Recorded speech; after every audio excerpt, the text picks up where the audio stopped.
So I'm responding to Catherine Kim's claim that listening to classical music, whether a woman is pregnant or studying for an IQ exam, does not improve the intelligence in the long run. My opponent's claims were summed up that the results were only temporary. People were misled by the Mozart effect, and the effects are just because of enjoyment arousal. So I find this argument to be irrelevant due to the misused definition of the Mozart effect, the irrelevancy of the argument due to the misused definition of the Mozart effect, and the oversimplification of the effects of Mozart. So my first claim is against the definition used for the Mozart effect. The definition my opponent used was that listening to classical music will make you smarter. This is merely oversimplified, popularized version of the hypothesis. The term smarter is too broad a term to make a proper argument. The Mozart effect does, however, improve the visual spatial tasks of the brain's function. This was proved in the original experiments done by Rauscher, Shaw, and Key in 1993.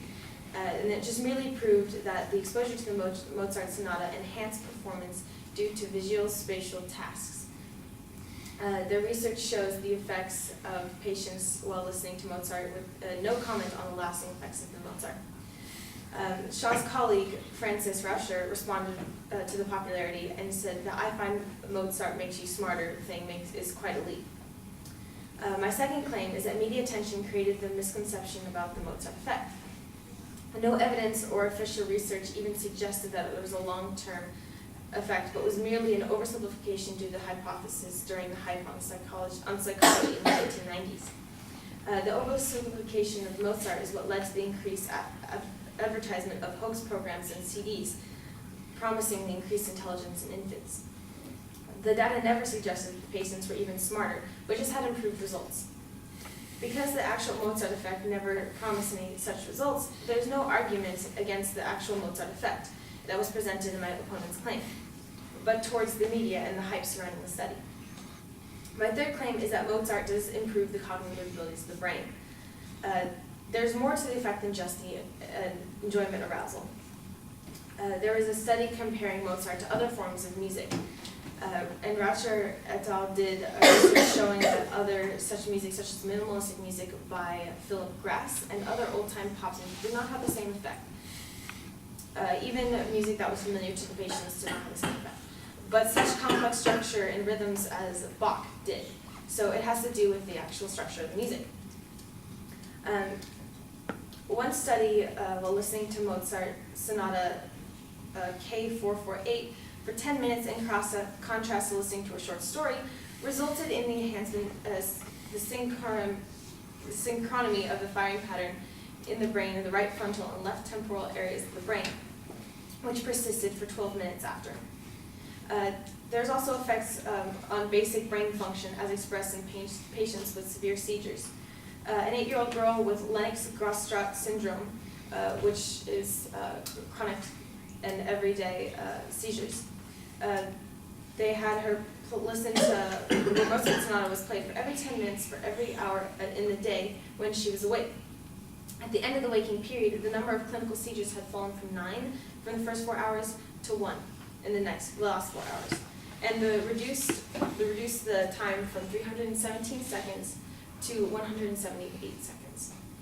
And the following day, the numbers of attacks was 2 in 7.5 hours, even without listening to Mozart. So I find this argument to be irrelevant due to the use of oversimplified hypothesis, the irrelevancy of the argument due to the misused definition of Mozart effect, and overlooking the special qualities of Mozart's music. Thank you. Thank you.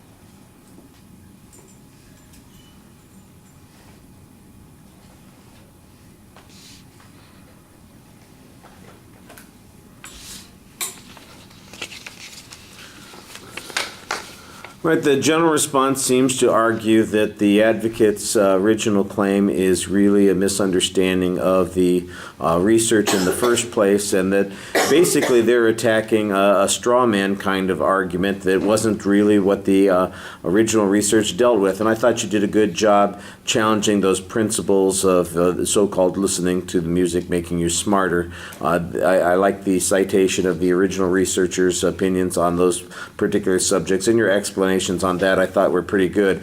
On the second point, I think that you could give us a little bit more information about how the media is the one that created this particular effect. You give us a general description, and then you do mention maybe some people exploited it for products and CDs and games and all those kinds of things. I think you could give us some information on that that shows that people had done those things. And by the way, I would suspect that there was probably criticism of those things at that time too that suggested that they misunderstood what the original research was. And so I think that would help you there also, although I did think that that was a very reasonable extension on that point.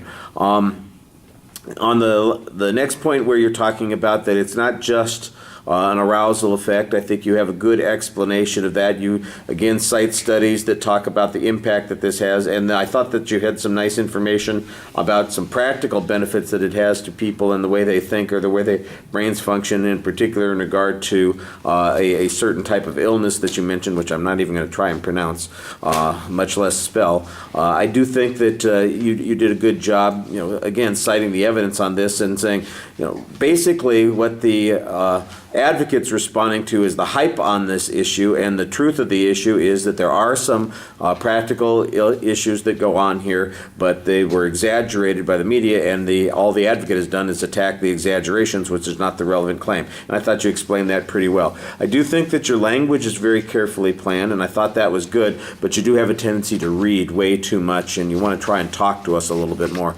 Everybody's kind of in that situation. I think there's a lot more looking down and reading than you're really going to want. And by the way, when we get to the debates, there's going to be a lot less to read. You're going to have your evidence, and that's about it. So you're going to have to be able to look people in the eye and tell them, here's what I'm saying, here's what this means, and connect with them a little bit more. All right.